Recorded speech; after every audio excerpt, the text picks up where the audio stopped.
Hello everyone, welcome back to Bright Gen Education. Last lecture में हम लोगों ने देखा कि इलास्टिसिटी क्या होता है और इलास्टिसिटी के कौन से मेजर टाइप्स होते हैं। तीन मेजर टाइप्स हम लोगों ने स्टडी किए थे। एक था प्राइस इलास्टिसिटी, सेकंड था इनकम और तीसरा था क्रॉस इलास्टिसिटी। आपके बोर्ड एग्जाम के सिलेबस के लिए प्राइस इलास्टिसिटी के टाइप्स, यानी कि जो पहला टाइप हम लोगों ने पढ़ा था उसके टाइप्स 5 टाइप्स है। ये आंसर बहुत इंपॉर्टेंट है, बहुत बार देखा गया बोर्ड्स में। लास्ट 10 ईयर्स में 6 बार ये 8 मार्क्स के लिए आया हुआ है आंसर। अगर 8 मार्क्स के लिए नहीं आया तो इसमें से डिस्टिंग्विश भी बनता है। जैसे 2 एग्जांपल्स आ सकते हैं, perfectly elastic, perfectly in elastic. कभी कभार 8 मार्क्स के लिए आ सकता है और कभी कभी डिस्टिंग्विश के लिए भी आ सकता है, या तो दोनों जगह पे आपको दिख सकता है। तो स्टार्ट करते हैं प्राइस इलास्टिसिटी के टाइप। प्राइस इलास्टिसिटी क्या है? रिस्पॉन्सिवनेस और change in demand of a product due to change in price of commodity. जैसे हम लोगों ने लास्ट वीडियो में भी सीखा था कि प्राइस बढ़ने से या प्राइस कम होने से डिमांड पे कितना और क्या इफेक्ट है, उसी को हम लोग क्या बोलते हैं? Price elasticity. Keeping other things constant, यानी कि जो अदर फैक्टर्स है प्राइस को छोड़ के अलावा जो बाकी के फैक्टर्स है, जैसे इनकम हो गया, size of population, taxation policy, ये सारे हम लोग अज्यूम करते हैं कि बाकी के सारे फैक्टर्स कांस्टेंट है और केवल प्राइस में उतार चढ़ाव हो रहा है, जिसके वजह से डिमांड पे इफेक्ट हो रहा है। तो इसी को हम लोग क्या बोलते हैं? Price elasticity. प्राइस इलास्टिसिटी के 5 टाइप्स है।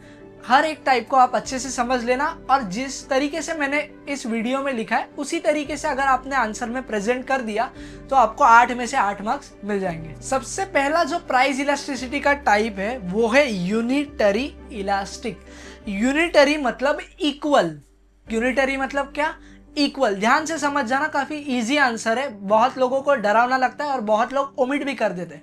जिस हिसाब से मैंने लिखा है, अगर आप डायग्राम के साथ 3 ही पॉइंट्स लिख दो तो आपको श्योर शॉट 8 में से 8 मार्क्स मिल जाएंगे। यूनिटरी इलास्टिक मतलब इक्वली इलास्टिक। थोड़ा देखते हैं। व्हेन चेंज इन प्राइस, यानी कि प्राइस कम या बढ़ने से या कम होने से प्रोपोर्शनेटली इक्वल चेंज लाती है। किसमें? क्वांटिटी डिमांडेड में। अगर प्राइस 10 रुपए बढ़ गई तो डिमांड 10 रुपए से कम होगी, यानी कि प्राइस कितने से बढ़ा? 10 रुपए से, और डिमांड कितने से कम हुई? 10 रुपए। तो 10 रुपए की जो क्वांटिटी है और 10 रुपए का जो प्राइस है वो दोनों इक्वल है।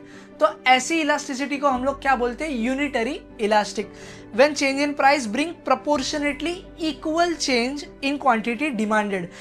ये पूरे लाइन में प्रोपोर्शनेटली इक्वल चेंज, ये शब्द होना बहुत जरूरी है। Next, EP is equal to 1, यानी कि elasticity of price is equal to 1, क्योंकि एक 10 और 10 कैंसिल हो जाएगा तो 1 ही आंसर आएगा। Demand curve creates rectangular hyperbola. थोड़ा सा डायग्राम देख लेना आप। यहाँ पे डायग्राम बना है, ये P है। ये पहली बात तो जो एक्स एक्सिस है वो डिमांड को रिप्रेजेंट करता है, और जो वाई एक्सिस है वो प्राइस को डिनोट करता है। ये जो है वो आपका डिमांड कर्व है। क्या है वो? आपका डिमांड कर्व। और डिमांड कर्व आप सभी को पता है डाउनवर्ड स्लोपिंग होता है। जब मेरी प्राइस P है तब मेरी क्वांटिटी डिमांडेड यहाँ पे, बट जब मैं P1 जब मेरी प्राइस है तब मेरी क्वांटिटी डिमांडेड यहाँ पे आती है। गौर से देखना, ये जो पोर्शन है, ये जितनी प्राइस बढ़ी उतनी ही क्वांटिटी डिमांडेड बढ़ रही है। ये ग्राफ एक्सप्लेन कर रहा है, यानी कि प्राइस जितने से बढ़ रहा है उतने ही इक्वल चेंज क्वांटिटी डिमांड में हो रहा है। अगर 10 रुपए से प्राइस बढ़ रही है तो डिमांड में 10 रुपए से कम हो रही है। ठीक है,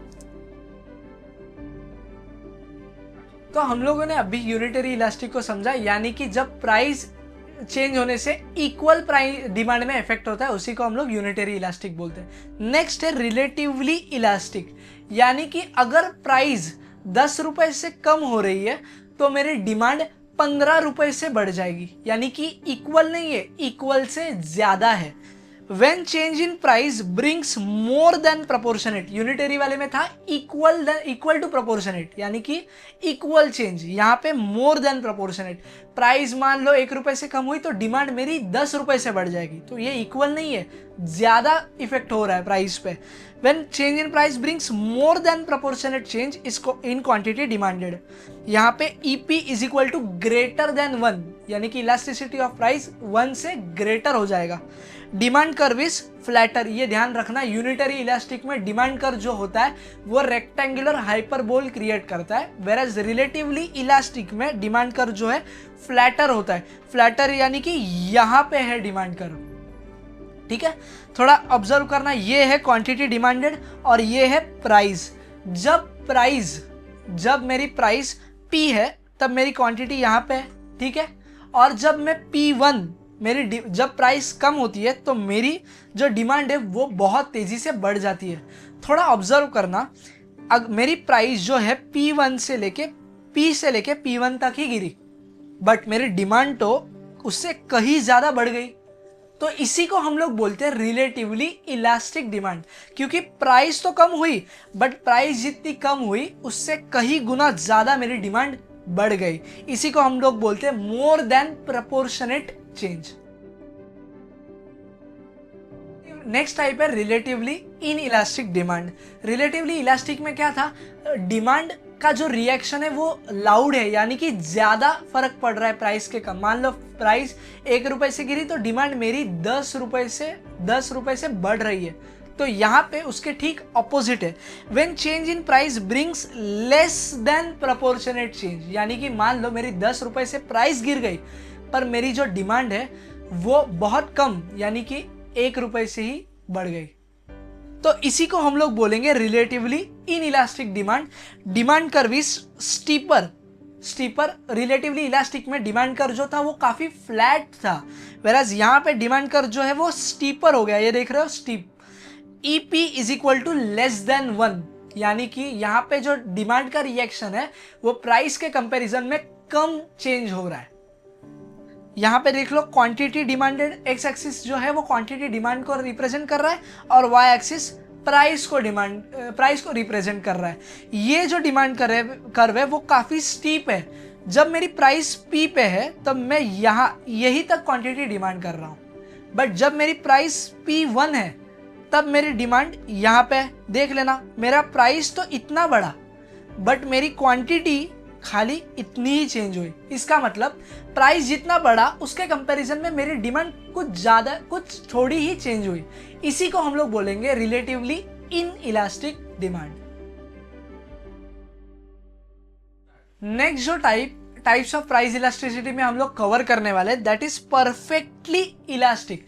पहली बात तो समझो, इलास्टिक मतलब चेंज होता है और इन इलास्टिक मतलब चेंज नहीं होता है। तो पहली बात तो समझो परफेक्टली इलास्टिक है क्या। Change in price brings infinite change, यानी कि 10 रुपए से प्राइस अगर कम हुआ तो डिमांड मेरी बहुत बढ़ जाएगी, इतने हद तक बढ़ जाएगी कि मैं उसको मेजर ही नहीं कर पाऊंगा। इसी का मतलब वो इनफाइनाइट हो जाएगी, यानी कि इनफाइनाइट यानी कि ऐसी अमाउंट आ जाएगी जो मैं मेजर ही नहीं कर सकता। Change in price brings infinite change in quantity demanded of a product. Demand curve is horizontal. ध्यान देना, परफेक्टली इलास्टिक में डिमांड कर्व कैसा होता है, हॉरिजॉन्टल होता है और पैरेलल टू एक्स एक्सिस। ये देखो एक्स एक्सिस आपका यहाँ पे और ये जो डिमांड कर्व है ठीक इसके पैरेलल चल रहा है। EP is equal to infinite, क्योंकि जो चेंज आएगा डिमांड में प्राइस कम होने की वजह से वो मैं मेजर ही नहीं कर पाऊंगा, इतना ड्रास्टिक चेंज आ जाएगा। इसीलिए यहाँ पे हॉरिजॉन्टल होता है। और EP यानी कि elasticity of price in case of perfectly elastic demand कैसे हो जाएगा, इनफाइनाइट हो जाएगा, ध्यान रखना। नेक्स्ट है परफेक्टली इन इलास्टिक डिमांड। जैसे मैंने बोला इलास्टिक यानी कि चेंज होता है और इन इलास्टिक मतलब बिल्कुल चेंज नहीं होता है। Change in price brings no change. ध्यान रखना, रिलेटिवली इलास्टिक में परफेक्टली इलास्टिक में इनफाइनाइट चेंज आ रहा था, बट परफेक्टली इन इलास्टिक में बिल्कुल भी चेंज नहीं आएगा। अगर प्राइस जो है वो कम हो गई या ज़्यादा हो गई उससे डिमांड पे कुछ भी इफेक्ट नहीं होने वाला है। यहाँ पे EP is equal to 0। Demand curve जो होता है वो वर्टिकल हो जाएगा। परफेक्टली इलास्टिक में हॉरिजॉन्टल था और परफेक्टली इन इलास्टिक में वर्टिकल है, पैरेलल टू वाई एक्सिस। ये जो है आपका वाई एक्सिस है और इसके ठीक पैरेलल चल रहा है ये वाला डिमांड कर्व। तो EP इज इक्वल टू 0। ऐसे ये जो इनइलास्टिक वाला है ये नेसेसिटी गुड्स के लिए होता है। जैसे फॉर एग्जांपल नमक, जो हम लोग नमक कंज्यूम करते हैं, अभी उसका भाव मान लो 30 रुपये किलो चल रहा है, ठीक है, नमक तो सब लोग खाते हो। अगर उसका भाव 10 रुपये हो गया तो क्या हम गोडाउन भर के स्टोर कर लेंगे क्या नमक? नहीं। बट मान लो अगर 30 का 200 रुपये हो गया तो नमक खाना बंद कर देंगे क्या? नहीं। इसका मतलब प्राइस बढ़ने या कम होने से डिमांड में कोई भी बदलाव, कोई भी चेंज नहीं आएगा। इसी को हम लोग क्या बोलेंगे? Perfectly inelastic demand. तो ये थे टाइप्स ऑफ प्राइस इलास्टिसिटी। ये आंसर ध्यान से करना, 8 मार्क्स के लिए एक्सपेक्टेड है इस साल में।